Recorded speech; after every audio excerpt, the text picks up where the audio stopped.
ओम शांति। 12/6/20 की वाणी है। मीठे बच्चे, अभी तुम ईश्वरीय औलाद बने हो। तुम्हारे में कोई आसुरी गुण नहीं होने चाहिए।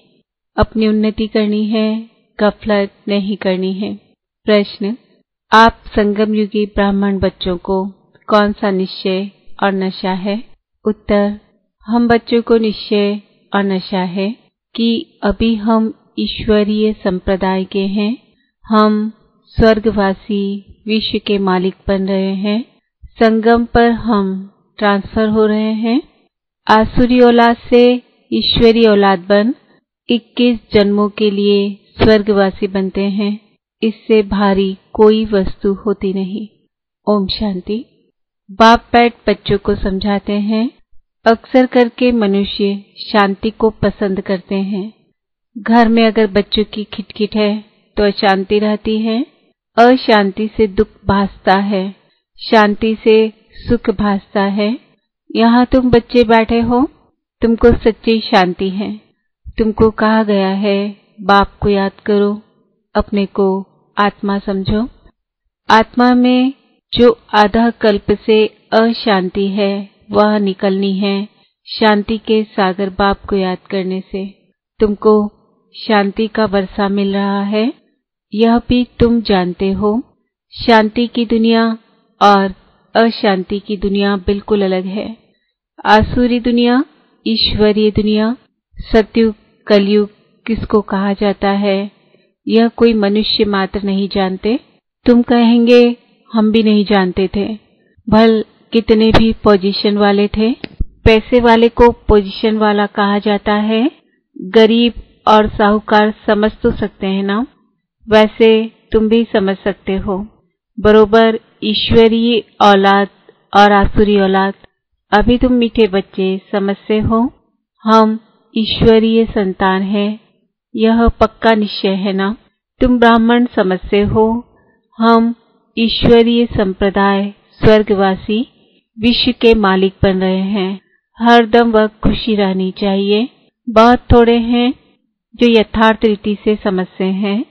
सतयुग में है ईश्वरीय संप्रदाय, कलयुग में है आसुरी संप्रदाय। पुरुषोत्तम संगम युग पर आसुरी संप्रदाय बदली होती है।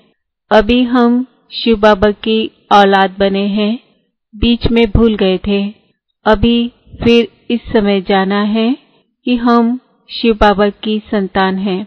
वहाँ सतयुग में कोई अपने को ईश्वरीय औलाद नहीं कहलाते, वहाँ है दैवी औलाद।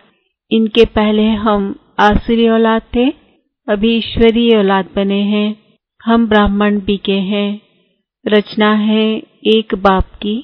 तुम सब भाई बहन हो और ईश्वरीय औलाद हो। तुम जानते हो बाबा से राज्य मिल रहा है। भविष्य में जाकर हम दैवी स्वराज्य पाएंगे, सुखी होंगे। बरोबर सतयुग है सुख का धाम, कलयुग है दुख धाम। यह सिर्फ तुम संगम युगी ब्राह्मण जानते हो। आत्मा ही ईश्वरीय औलाद है, यह भी जानते हो। बाबा स्वर्ग की स्थापना करते हैं, वह रचता है ना। नर्क का क्रिएटर तो नहीं है, उनको कौन याद करेंगे। तुम मीठे मीठे बच्चे जानते हो बाप स्वर्ग की स्थापना कर रहे हैं। वह हमारा बहुत मीठा बाप है। हमको 21 जन्मों के लिए स्वर्गवासी बनाते हैं। इससे भारी वस्तु कोई होती नहीं, यह समझ रखनी चाहिए। हम ईश्वरीय औलाद हैं तो हमारे में कोई आसुरी अवगुण नहीं होना चाहिए। अपनी उन्नति करनी है। समय बाकी थोड़ा है, इसमें गफलत नहीं करनी चाहिए। भूल न जाओ। देखते हो बाप सन्मुख बैठा है, जिनकी हम औलाद हैं। हम ईश्वर बाप से पढ़ रहे हैं दैवी औलाद बनने के लिए, तो कितनी खुशी होनी चाहिए। बाबा सिर्फ कहते हैं मुझे याद करो तो विकर्म विनाश हो जाए। बाप आए ही हैं सबको ले जाने। जितना जितना याद करेंगे उतना विकर्म विनाश होंगे। अज्ञान में जैसे कन्या की सगाई होती है तो याद बिल्कुल छप जाती है। बच्चा पैदा हुआ और याद छप जाती है। यह याद तो स्वर्ग में भी छप जाती, नरक में भी छप जाती। बच्चा कहेगा यह हमारा बाप है। अब यह तो है बेहद का बाप जिससे स्वर्ग का वर्षा मिलता है, तो उनकी याद छप जानी चाहिए। बाप से हम भविष्य 21 जन्मों का फिर से वर्षा ले रहे हैं। बुद्धि में वर्षा ही याद है। यह भी जानते हो मरना तो सबको है, एक भी रहने का नहीं है। जो भी डेरेस्ट से डेरेस्ट है सब चले जाएंगे। यह सिर्फ तुम ब्राह्मण ही जानते हो कि यह पुरानी दुनिया अब गई की गई, उसके जाने के पहले पूरा पुरुषार्थ करना है। जबकि ईश्वरीय औलाद है तो अथाह खुशी होनी चाहिए। बाप कहते रहते हैं बच्चे अपना जीवन हीरे जैसा बनाओ। वह है डीटी वर्ल्ड, यह है डेविल वर्ल्ड। सत्युग में कितना अथाह सुख रहता है वह बाप ही देते हैं। यहाँ तुम बाप के पास आए हो, यहाँ बैठ तो नहीं जाएंगे, ऐसे तो नहीं सब इकट्ठे रहेंगे क्योंकि बेहद बच्चे हैं। यहाँ तुम बहुत उमंग से आते हो। हम जाते हैं बेहद के बाप पास। हम ईश्वरीय औलाद हैं, गॉड फादर के बच्चे हैं, तो हम क्यों ना स्वर्ग में होने चाहिए। गॉड फादर तो स्वर्ग रचते हैं ना। अब तुम्हारी बुद्धि में सारे वर्ल्ड की हिस्ट्री ज्योग्राफी है। जानते हो हेवनली गॉड फादर हमको हेवन के लायक बना रहे हैं। कल्प कल्प बाद बनाते हैं। एक भी मनुष्य नहीं जिसको यह पता हो कि हम एक्टर हैं, गॉड फादर के बच्चे। फिर हम दुखी क्यों हैं, आपस में लड़ते क्यों हैं। हम आत्माएं सब ब्रदर्स हैं ना। ब्रदर्स आपस में कैसे लड़ते रहते हैं, लड़कर खत्म हो जाएंगे। यहाँ हम बाप से वर्षा ले रहे हैं। ब्रदर्स को आपस में कभी लून पानी नहीं होना चाहिए। यहाँ तो बाप से भी लून पानी होते हैं। अच्छे अच्छे बच्चे लून पानी हो जाते हैं। माया कितनी जबरदस्त है। जो अच्छे अच्छे बच्चे हैं वह बाप को याद तो पड़ते हैं। बाप का कितना लव है बच्चों पर।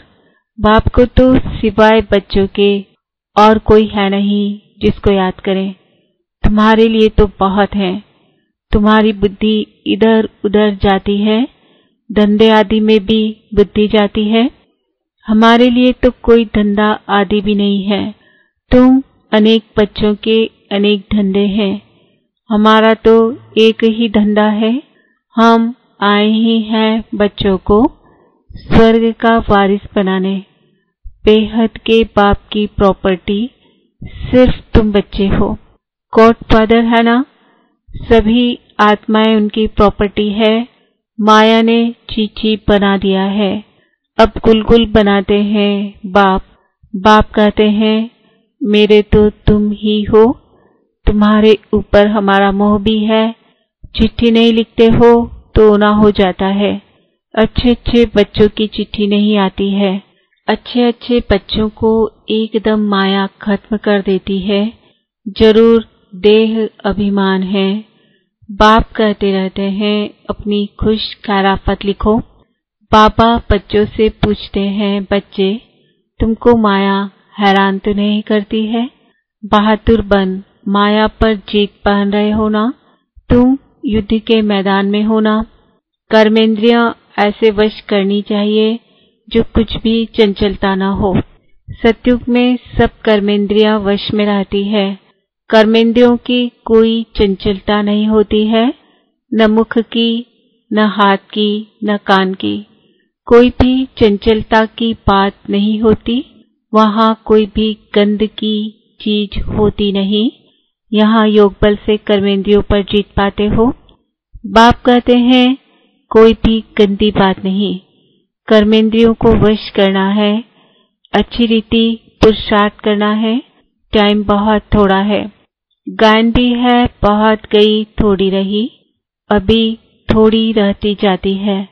नया मकान बनता रहता है तो बुद्धि में रहता है ना, बाकी थोड़ा समय है, अभी यह तैयार हो जाएगा, बाकी यह थोड़ा काम है, वह है हद की बात, यह है बेहद की बात। यह भी बच्चों को समझाया गया है। उन्हों का है साइंस बल, तुम्हारा है साइलेंस बल। है उनका भी बुद्धि बल, तुम्हारा भी बुद्धि बल। साइंस की कितनी इन्वेंशन निकालते रहते हैं।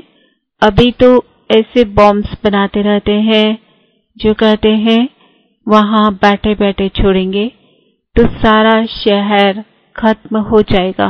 फिर यह सेनाएं, एरोप्लेन आदि भी काम में नहीं आएंगे। तो वह है साइंस बुद्धि, तुम्हारी है साइलेंस बुद्धि। वह विनाश के लिए निमित्त बने हुए हैं, तुम अविनाशी पद पाने के लिए निमित्त बने हो। यह भी समझने की बुद्धि चाहिए ना। तुम बच्चे समझ सकते हो बाप कितना सहज रास्ता बताते हैं। भल कितनी भी अहिल्याएं कुब्जाएं हो, सिर्फ 2 अक्षर याद करने हैं, बाप और वर्षा। फिर जितना जो याद करे और संग तोड़ एक बाप को याद करना है। बाप कहते हैं मैं जब अपने घर परमधाम में था तो भक्ति मार्ग में तुम पुकारते थे बाबा आप आएंगे तो हम सब कुछ कुर्बान करेंगे। यह हुए जैसे कर्णिघोर। कर्णिघोर को पुराना सामान दिया जाता है, तुम बाप को क्या देंगे? ब्रह्मा को तो नहीं देते हो ना, इसने भी सब कुछ दे दिया। ये थोड़े ही यहाँ बैठ महल बनाएंगे, यह सब कुछ शिव बाबा के लिए है, उनके डायरेक्शन से कर रहे हैं। वह करण करावन हार है, डायरेक्शन देते रहते हैं।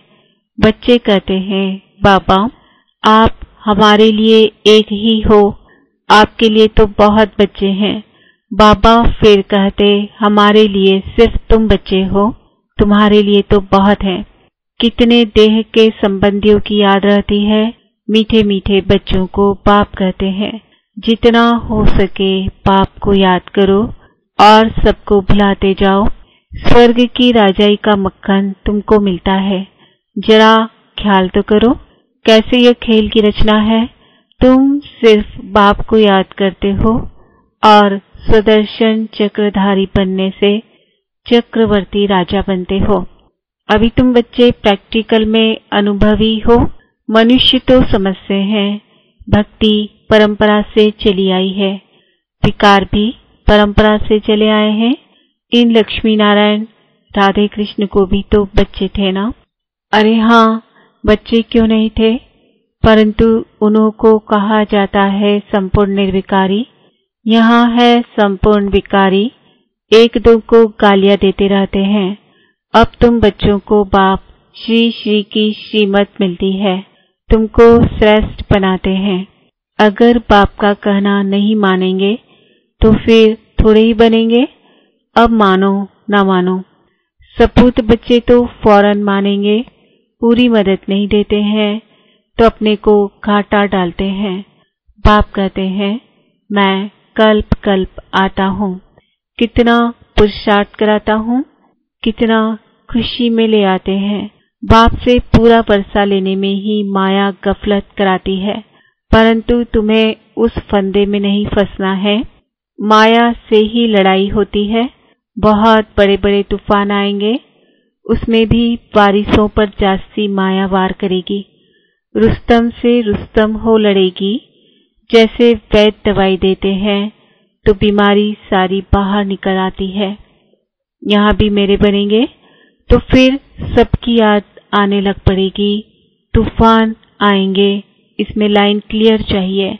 हम पहले पवित्र थे, फिर आधा कल्प अपवित्र बने, अब फिर वापस जाना है। बाप कहते हैं मुझे याद करो तो इस योग अग्नि से तुम्हारे विकर्म विनाश होंगे। जितना याद करेंगे उतना ऊंच पद पाएंगे। याद करते करते तुम घर चले जाएंगे। इसमें बिल्कुल अंतर्मुखता चाहिए। नॉलेज भी आत्मा में धारण होती है ना, आत्मा ही पढ़ती है। आत्मा का ज्ञान भी परमात्मा बाप ही आकर देते हैं। इतना भारी ज्ञान तुम लेते हो विश्व का मालिक बनने के लिए। मुझे तुम कहते ही हो पतित पावन, ज्ञान का सागर, शांति का सागर। जो मेरे पास है वह तुमको सब देता हूँ। बाकी सिर्फ दिव्य दृष्टि की चाबी नहीं देता हूँ, उसके बदले फिर तुमको विश्व का मालिक बनाता हूँ। साक्षात्कार में कुछ है नहीं, मुख्य है पढ़ाई। पढ़ाई से तुमको 21 जन्म का सुख मिलता है। मीरा की भेंट में तुम अपने सुख की भेंट करो। वह तो कलयुग में थी, दीदार किया, फिर क्या। भक्ति की माला ही अलग है, ज्ञान मार्ग की माला अलग है। रावण की राजाई अलग, तुम्हारी राजाई अलग। उनको दिन, उनको रात कहा जाता है। अच्छा, मीठे मीठे सिक्के हृदय बच्चों प्रति माता पिता बाप दादा का याद प्यार, गुड मॉर्निंग, नमस्ते, ओम शांति। हम बच्चों का भी बाप दादा को याद प्यार, गुड मॉर्निंग, नमस्ते, ओम शांति। धारणा के लिए मुख्य सार। याद के बल से अपनी कर्मेंद्रियां ऐसी वश करनी है जो कोई भी चंचलता न रहे। टाइम बहुत थोड़ा है, इसलिए अच्छी रीति पुरुषार्थ कर माया जीत बनना है। बाप जो ज्ञान देते हैं उसे अंतर्मुखी बन धारण करना है। कभी भी आपस में लून पानी नहीं होना है। बाप को अपनी खुश खैराफत का समाचार जरूर देना है। वरदान, हर आत्मा को भटकने व भिखारीपन से बचाने वाले निष्काम रहम दिल भव। जो बच्चे निष्काम रहम दिल है, उनके रहम के संकल्प से अन्य आत्माओं को अपने रूहानी रूप व रूह की मंजिल सेकंड में स्मृति में आ जाएगी। उनके रहम के संकल्प से भिखारी को सर्व खजानों की झलक दिखाई देगी। भटकती हुई आत्माओं को मुक्ति व जीवन मुक्ति का किनारा व मंजिल सामने दिखाई देगी।